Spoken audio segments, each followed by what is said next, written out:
So, I'm happy to be sitting here with you, have the opportunity to talk to you about your your path and what's alive for you right now. um,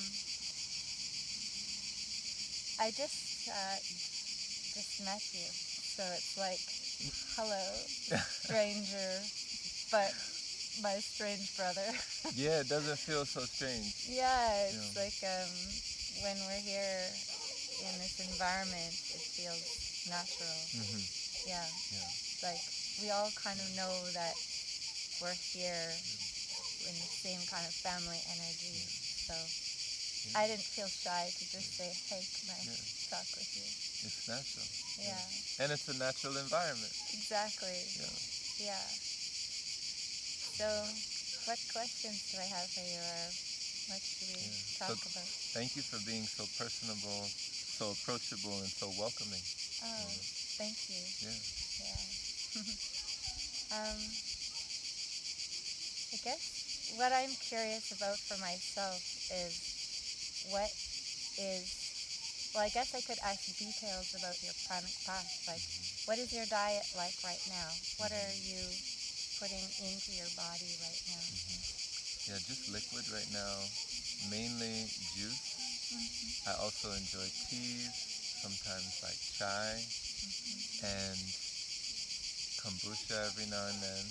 So I've actually been really enjoying what they have over there at the juice bar. Yeah. So a lady named Noah Lakshmi, Noah, she's been fixing up these ginger juices with like, carrots, apples, ginger, stuff like that. So good. That for me is very nourishing, very replenishing, very restoring, very vitalizing, you know.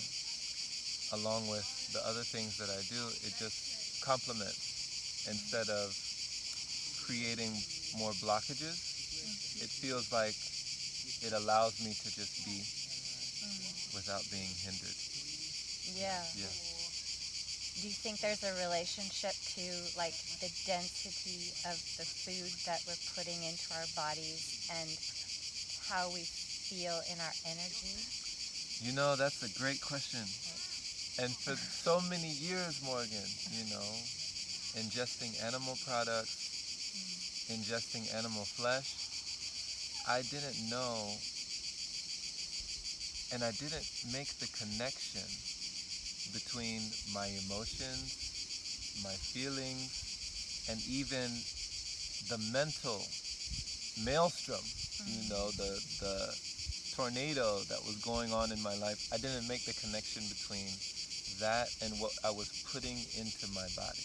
Yeah, So right. it took a long time for me to make that connection. I had to make that same journey. Yeah, it took me a while too. Yeah, and it just when you come to that realization, it makes perfect sense. Yeah. It's like no one was forcing me to do this, Yeah. but I was doing that, and I was asking myself, why do I feel like this? Yeah.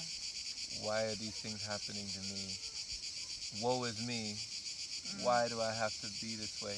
And I still continue to do that, asking myself why, never making that connection. So thank you for the question. Yeah, I think most of us have grown up with eating being just the norm. It's how we sustain ourselves and keep ourselves in a body in this life. So it takes a while when we start to experiment. We hear about something else, and if we have that impulse and we're drawn to it, then we start to think, oh, what is that about that people are talking about? Prana, what's that? Pranic living, what is that? Yeah. People are going on liquids, people are going on just water, what? What is that? Yeah, and so then when we start to experiment with this ourselves and we have an actual experience of it, it becomes a whole new thing. We're not just thinking about it, but we're actually really integrating it into our lives. Right. Then we realize, oh, it's possible. Right. Yeah. Right. Yeah. Yeah. Oh, wow. So how long have you been on just liquid? It's been an up and down. So it's been like I've gone through different cycles. I first heard about it in 2019, so that's when I first started letting go and started breaking the barrier of belief when it comes to, well, what are these minerals? What are these vitamins? What is really nutrition? What is really nourishment? What do I really know? You know? Right. So that mental reconditioning started in 2019. But since then, I've gone in and out of the densities since then.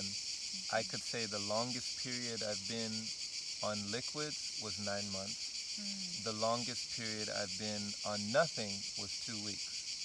So that being on nothing, just being on air, nothing, and just working with energy, because I attribute a lot of what I was able to experience with mental reconditioning, reprogramming, exercise, meditation, and also the diet. So when I let go, in addition to the other things that I was doing, it allowed me to have that experience where I felt connected with everything around me. And so I call it an experience because when I was eating animal products and processed foods, that was an experience. You know? Right. So this is just another experience. That's right. You know? One of my mentors, Elitam, he will say that it's all like different degrees, but they're on the same thermostat. You know? So you can change the temperature, hot and cold, but it's still on the same thermostat. So we can change our temperature, we can change our temperament, you know, our moods can be affected, but it's just a different experience, you know? What experience do you want to have? Would you like this experience, or would you like that experience, you know? Like, so that kind of gives us that power of choice. I really see, like, I've been thinking about, because I have another project called Intera, which is the Academy of Relational Wisdom.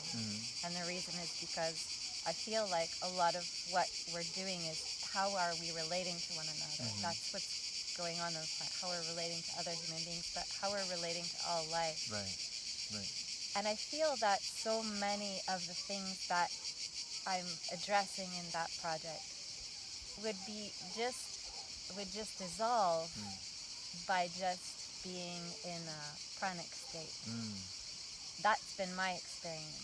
And so I'm like, wow, would we really eliminate therapists altogether? Wow. Or would we really need to learn how to have nonviolent communication? I think, I'm not sure. I don't have an answer to that question, but it's things I've been pondering. From my own experimentation, I know that when I started to do denser foods and even go back and eat solid foods, I saw I had to experience that. I had to experiment in myself to know, wow, the emotions were very different. The thoughts were very different.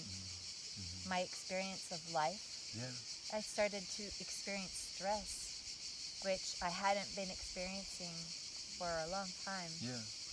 And I needed to touch that again to really know. I'm really curious about these kinds of topics. And you felt like you touched that? I really needed to really see it. And I could really see clearly that because I also do breath work. So when I'm doing breath work and I do healing work that I learned from indigenous elders.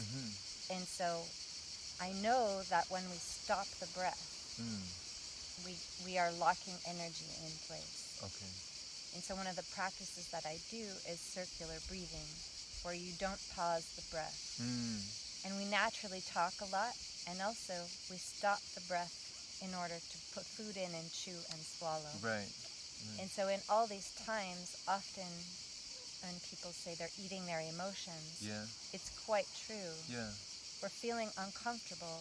We're even feeling a sensation in our body, and we want to stop that sensation. And we call it hunger. But it's just a sensation. And so we're really doing something to push the energy down and make it heavier so that we're here. We're not used to that sensation of lightness. And I know when I was really working with my diet and adjusting my diet before I knew anything, I was doing some fasting. I was calling it fasting. Yeah. Things like that. I knew that when I was having the sensation that I wanted something to eat, I just was telling myself that, oh, this is just a sensation that I'm having. It's not actually telling me that I'm hungry. Okay. I learned later from some other people that are on prana that are doing this lifestyle that sensation is actually just the body cleaning itself. Yeah, like a detox. Exactly, Yeah. that rumbly kind of hunger sensation is actually, now that the stomach is empty, the body can start cleaning. Oh, okay.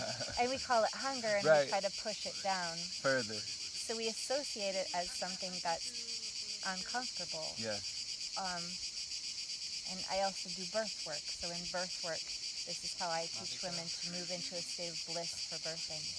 Is that when we have sensations in the body, to just experience them as sensations. Yes. Instead of calling them pain or calling them discomfort. Right. Just what exactly are we experiencing? Right.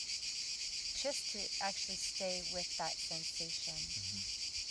And I think that's maybe one of the things that, when we're going in a pranic journey, you become a bit more sensitive to. Like really being loving and present with the body. What am I really feeling? Yeah. Not to try to make a story out of it, but just like, what am I actually experiencing? Right.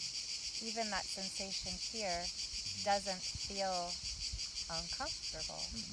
I don't need to try to take it away. No. Yeah. Wow. So you went into your sensation. Yeah. It became like information. Yes. Yeah. And I don't have to, and I learned to enjoy all of the sensations. Yes. No matter what they are. Yeah. Even like I get a thorn in my foot or something, I'm like, ooh, wow, that's a strong sensation. Right? Yes. It can be like, and get frustrated, or you can be like, oh, wow, the universe just gave me a super strong sensation. A peak experience of really channeled it to a point. Okay, wow. Yeah. So we can use it in whatever way we want, right? Yeah. Yeah. Oh my goodness. Yeah. And isn't that interesting that point? It focused it to a point, that thorn or what have you, and because it was concentrated, you felt it more. That's right. It's like the Zen practice when the monk comes and smacks you with the stick, brings you to instant awareness. It's a Zen training, these kinds of really focused sensations. Right. So if we're being given a sensation and our attention is going there, make your attention fully go there. It's been one of the things that I've done. Yes. Allow yourself to be like, wow, this thing going on here, or this thing going on here. Whatever it is, really give yourself to it. The universe will show, that's been what I've been doing, will show me something. Of course. With that. Of course. My body and my spirit wants me to give attention to something. That's why there's a sensation somewhere. Yeah. And whatever we focus on the longest grows the strongest. Because you're giving it that attention. Right. Interesting. So it's like that concentration, that focused energy is going there. Yeah. It's almost like, how I've been seeing it is like when the universe is giving us a sensation, it's just getting us to put our attention there. And when we put our attention there, it allows our energy to go there too. And so the energy is what is going to do something And if we're doing it without resistance, if we're doing it with love, like, oh, I'm going to focus my loving attention here. You know, instead of my loving attention on that pizza, or my loving attention on that, I can go direct to my body and give my loving attention to it, you know. Absolutely. Our loving attention isn't just here. Right. It's not just here. It's everywhere. Everywhere. At all times. That's right. You know? Yeah. You remind me, Morgaine, there's a magnifying glass method that some people use, you know, some entrepreneurs use, or some people when they're talking about focus. And when you think of the sun's light, the light of the sun,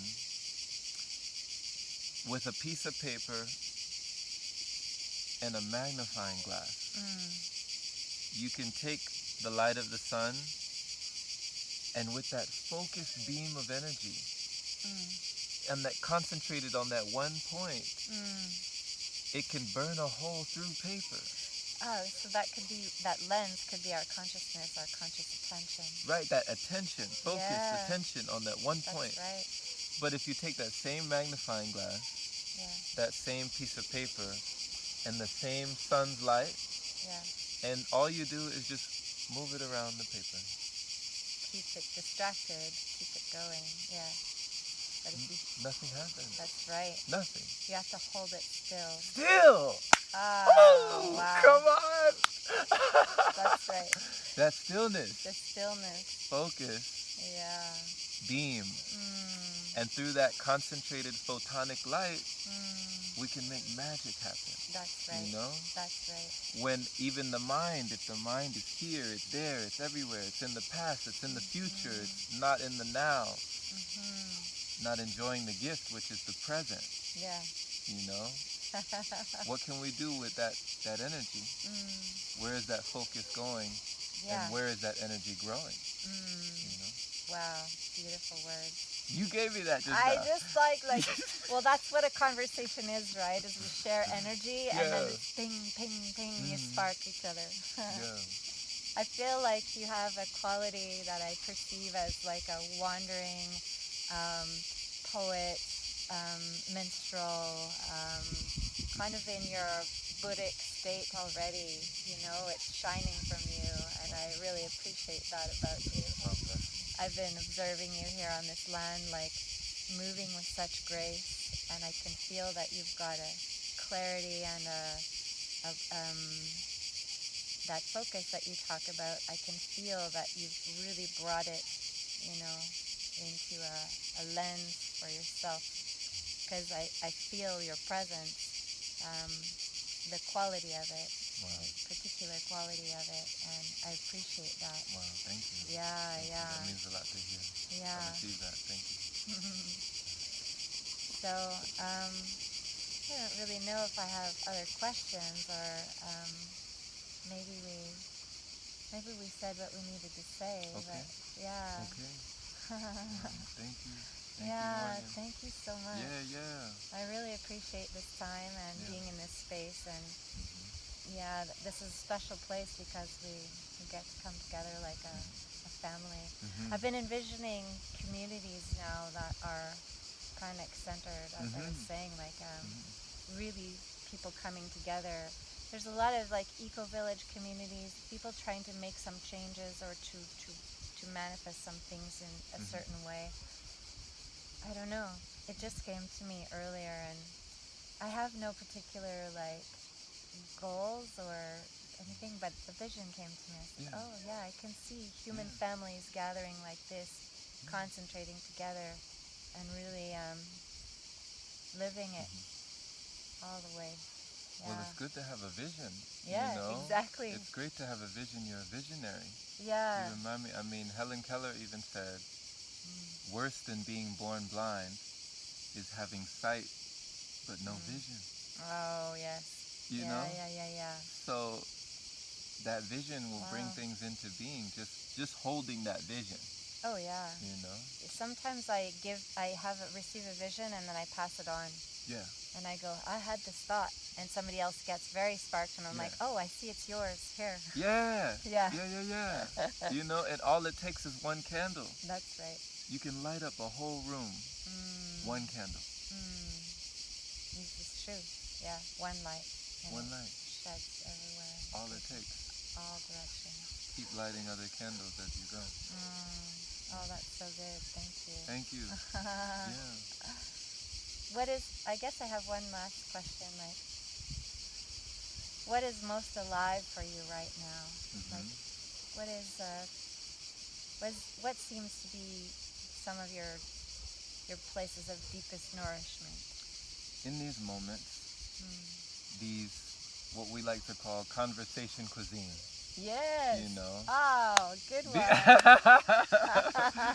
These organic connections. Yeah. And these wonderful reflections. These are the times that I enjoy because it's bliss to be able to have a dance of dialogue with someone who is in their being, who is in themselves, but also has the gift of that presence that they share with others.